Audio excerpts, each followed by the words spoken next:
same time, we do need to make sure we all understand the core arguments here of Thomas Jefferson and how he was, or why he was willing to purchase Louisiana at $15 million, which is roughly $33 trillion by today's currency.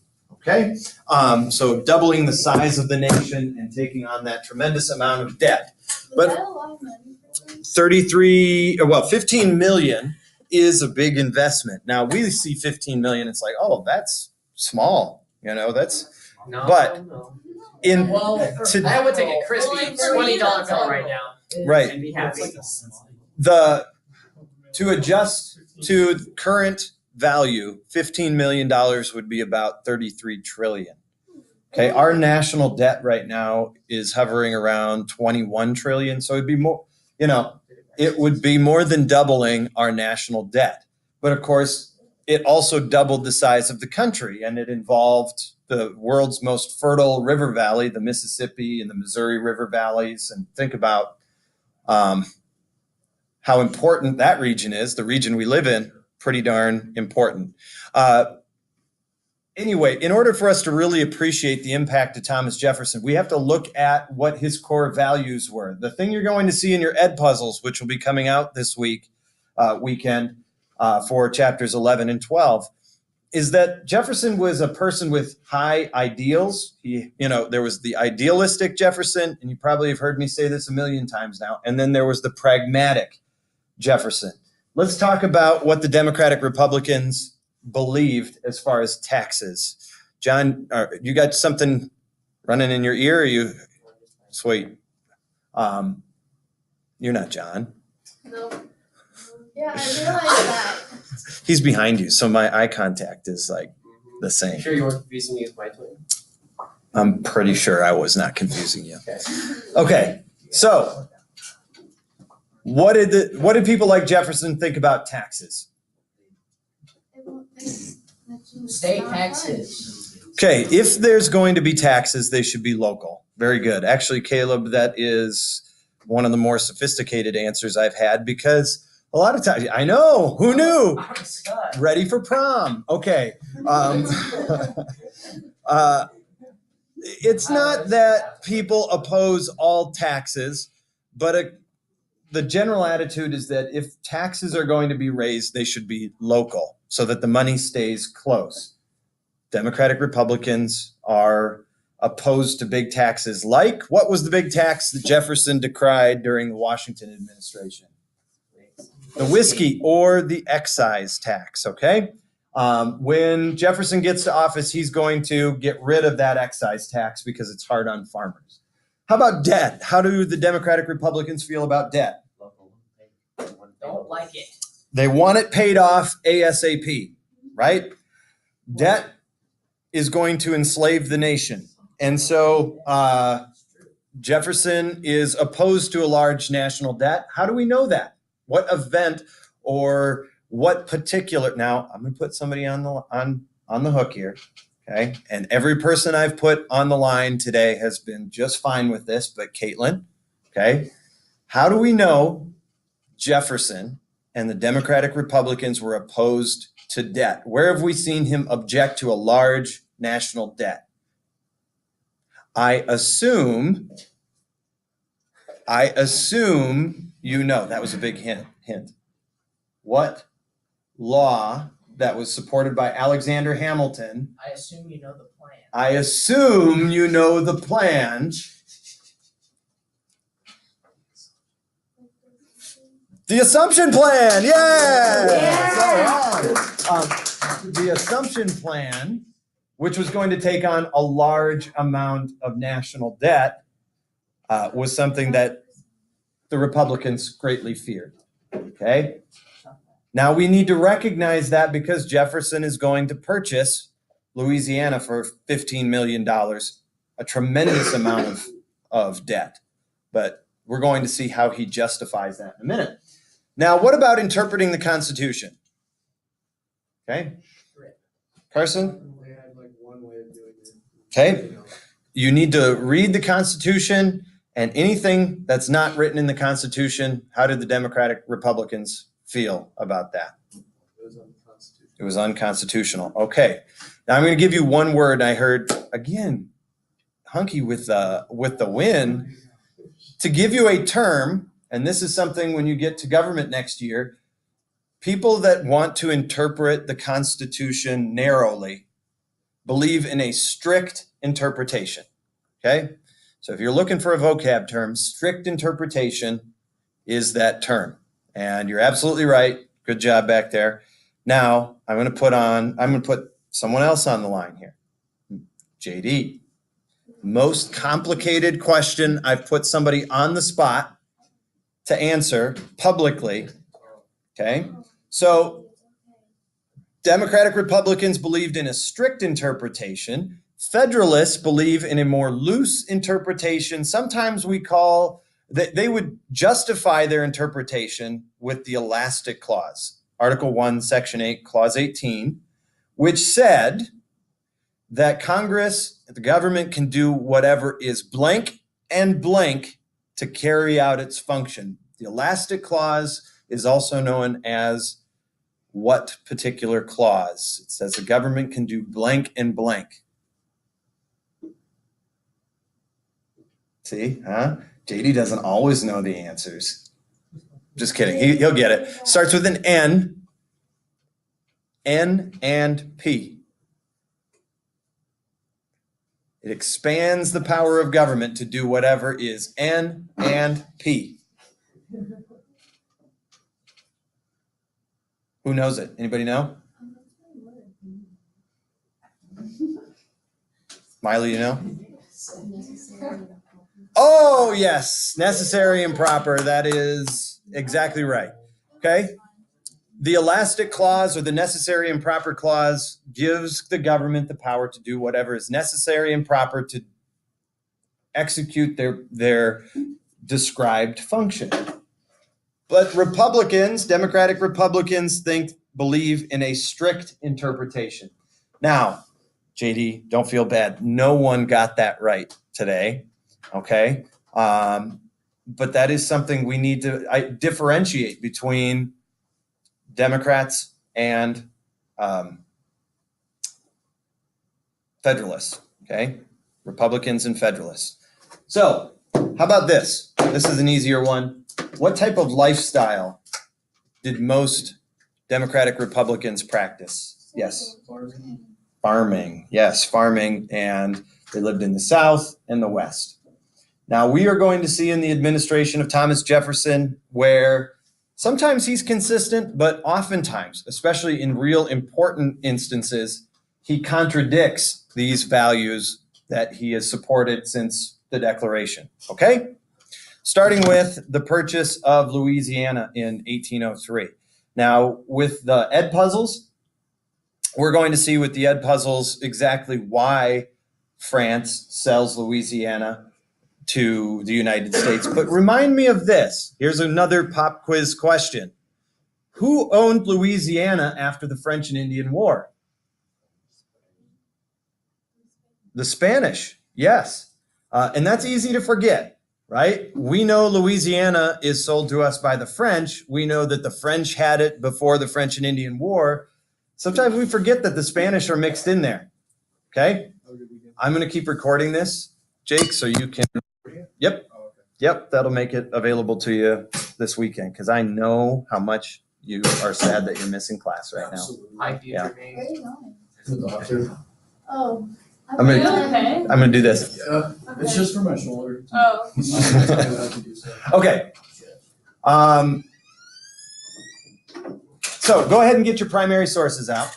We're going to look at the first one. Jefferson stretches the Constitution. And I have a discussion question. Ready, Jaden? You're going to answer this question first.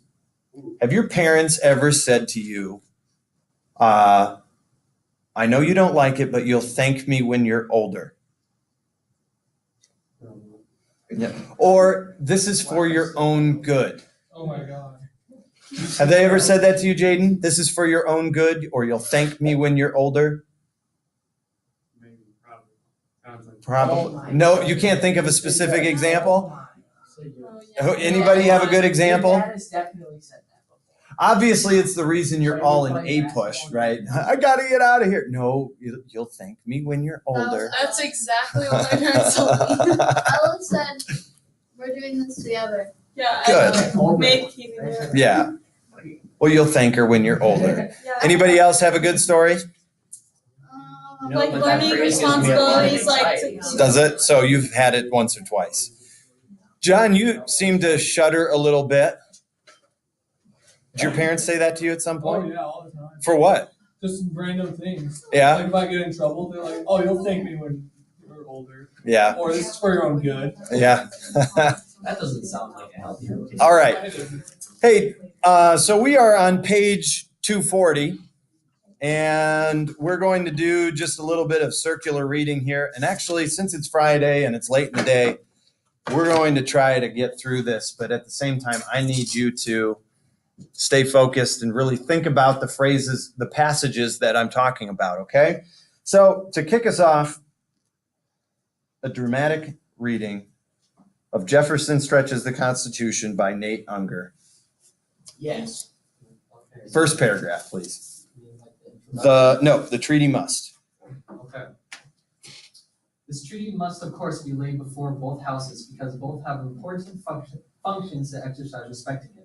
They, I presume, will see their duty to their country in ratifying and paying for it, so as to secure a good which would appeal to the nation for an additional article amendment to the Constitution, approving and confirming an act which the nation had not previously authorized. All right, nice job, Nate. Now, there was one sentence we missed, and it might be the most important sentence, okay?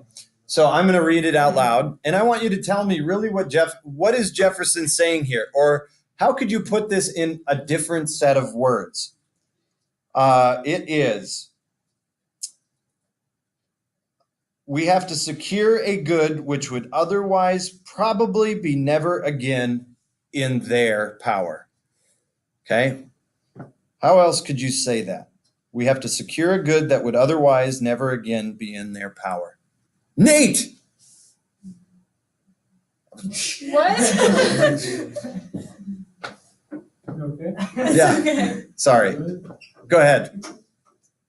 It's saying like, we have to actually give them the importance that they actually have, otherwise they won't have the powers that they were supposed to be given. Okay, so other than calling you the wrong thing, let's remember we're talking about purchasing the Louisiana Territory. So that is the good. Okay, that's the goods. The Louisiana Territory is the goods. What's another way of saying this? We must secure for them. Seize the moment. Good. All right, Eric got seize the moment is a good one. What's another way we could say that? Carpe diem. Okay, seize the day. Get that right. Get that bread. Bread queens. What kind of opportunity is this? Once in a lifetime opportunity. Okay?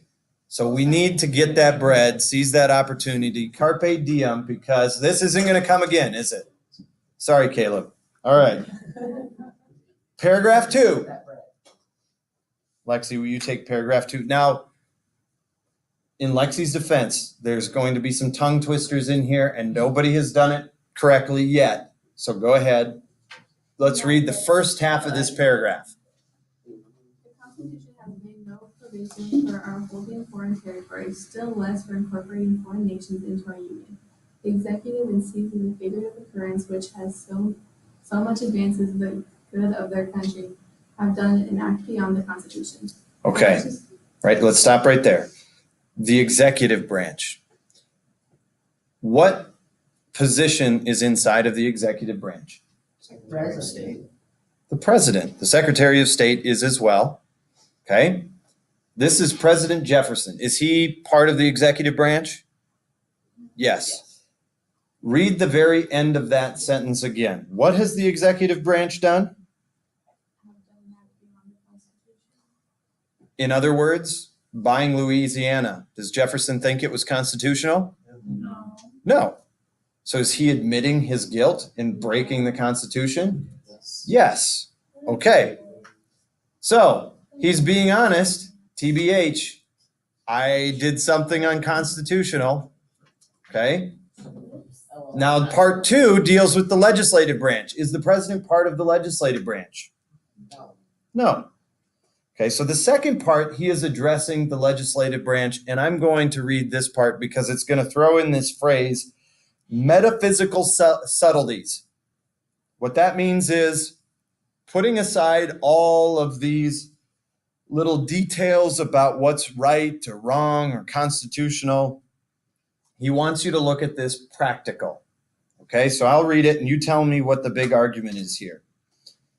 The legislative branch, in casting behind them metaphysical subtleties and risking themselves like faithful servants, must ratify and pay for it, and throw themselves on the country for doing for them what we know they would have done for themselves had they been in this situation. Anyone want to take a stab at what was said there? Basically, it's like if anyone was in my position, they would do the same thing. Okay, and he's the executive branch, and so he's going to get to that, but now he's talking to the legislative branch. What does the legislative branch need to do? Right or wrong, they have to own up to what they've done. And It was unconstitutional. Pay for it. pay for it. Okay? We have a system of checks and balances.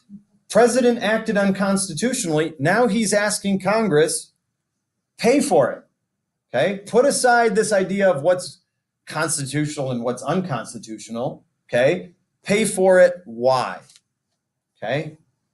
Why should Congress and the president act even though acting is unconstitutional? Read that last sentence again, please, Lexi. Unauthorized. What we know they would have done for themselves had they been in a situation today.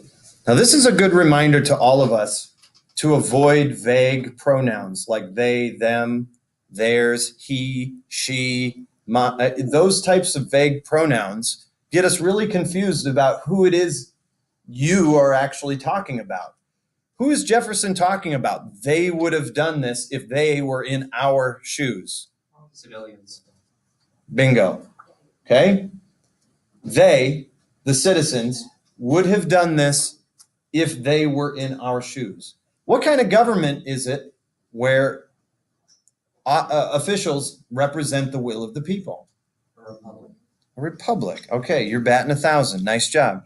So he's calling upon the values of republicanism. Hey, we're on the mountaintop. That was the hardest sentence we had to get over. President has acted unconstitutionally. President wants Congress to pay for it because this is what the people would have done for themselves. Now, here is why I started the conversation about, have your parents ever said, you'll thank me when you're older? Jefferson believes that the government needs to act in a paternal kind of way. Eric, will you read this paragraph, please? It is the case of a guardian investing the money of his ward in purchasing an important adjacent territory, and saying to him when of age, I did this for your good. I pretend to no right to bind you. You may Disavow, yeah. and I must get out of this scrape as I can. I thought it my duty to rest myself for you. Okay, what is a guardian? A parent. What is a ward? Child. Yes. Okay. What does it mean to disavow? Disown. Yeah, reject, that kind of thing. So Jefferson says, we must tell the people like a guardian tells their ward, I did this for your good. I pretend to no right to bind you, and you can disavow me, and I'll take out of it what I can. You know, if you are mad at me, I'll accept that. I'll own it. But I did what I thought was right. I did my duty as your guardian. But do you think the country will reject Jefferson in Congress for doing this? No. Okay, so Katie, will you read the last sentence? Because Jefferson doesn't believe the country will reject them either. But we shall not be disavowed by the nation, and their act of indemnity will confirm and not weaken the Constitution by more strongly making out its lines. Okay. Couple of tough words there, vocab, or Scrabble words. Disavowed, we already talked about, means to be rejected, but the nation will act with indemnity. Acceptance, their appreciation and acceptance of what we do will not weaken the Constitution, it will make it stronger. Now, does this sound more like a federalist or an anti-federalist to say, you know what, when the people accept what we did, it will be clear that it was our job to do so. Federalist. In other words, we did what, JD? The government acted how? N and P. They did what was necessary and proper. And the people's support for it shows that it was constitutional. Right? Have any of you ever done something that was against the rules, but you did it because it was the right thing to do? And you hope that the future would just prove that you did the right thing? Anybody want to share? You break the rules for the greater good? I was late for my curfew because someone got drunk. There you go. Right? Yes. I printed out.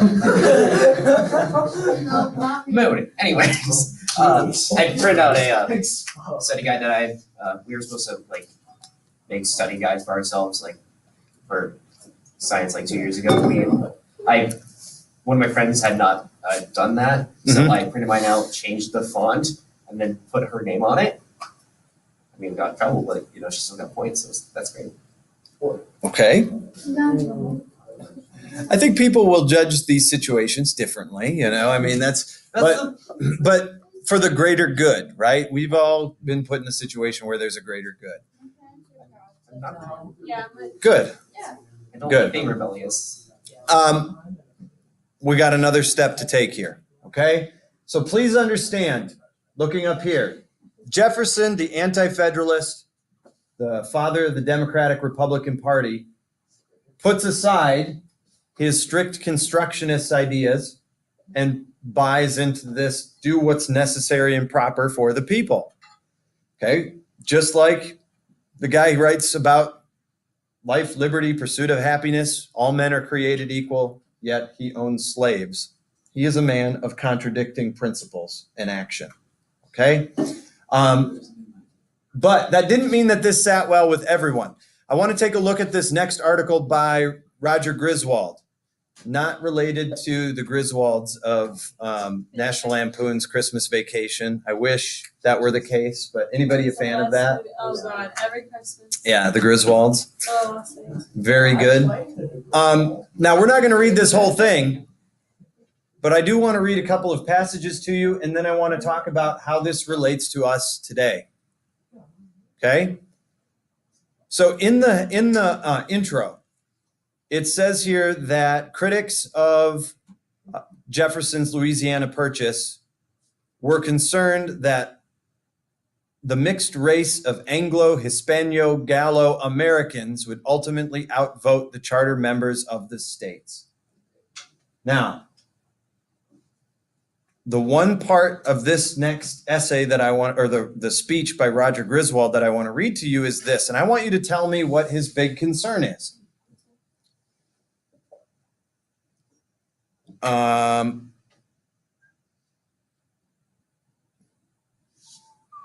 Okay, it destroys the perfect union by interposing an alien and a stranger to share the powers of government with them.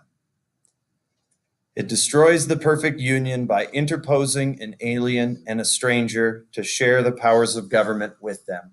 What is Griswold's concern about purchasing Louisiana and making it part of the United States?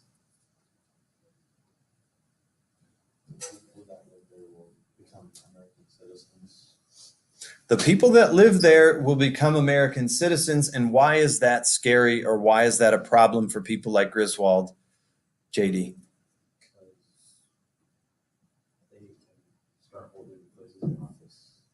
They can vote. They can hold places in office. It scares them that if we make these people American, it changes what it means to be American. We have to remember, Federalists were kind of elitists. They were conservatives. Anti-Federalists supported small-time farmers. They were more accepting of immigrants and that kind of thing. People like Griswold are saying, hold on, if we take over Louisiana Territory, what kind of people live there? What kind of people live in the Louisiana Territory? French. Indians, all right? People like Griswold would have seen the Indians as not even human. But the French live there. They're not English. They don't have our history. They're not American. Who else lives out there? Some Spanish. Some Spanish. And the mestizos, right?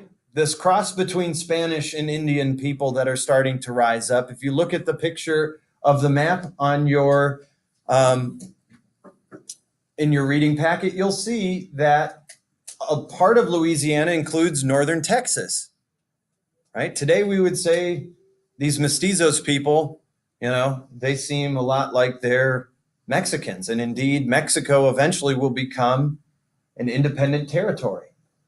Now, this is where we connect to today. We might think that this whole debate over immigration is something that is new, okay? But we've already been exposed to the Alien Act. Second administration of the United States, John Adams, makes it more difficult for foreigners, immigrants, to come to the United States.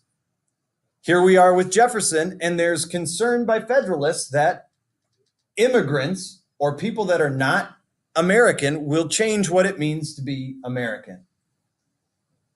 Now, here's my question to you, okay? We're dealing right now, big part of the election that people are considering, even though President Trump won't be up for re-election for another 2 years, but concern over immigration in the United States is a real thing. Are illegal immigrants part of the American story, or are they a danger to what is American? Griswold is very concerned that these people, these foreigners, are a danger to what is American. Today we're debating the same thing. Is this caravan or the illegal immigrants that come into the United States from Latin America, are they a threat to the American way of life? American society. Anybody want to take that bait? I don't think so either.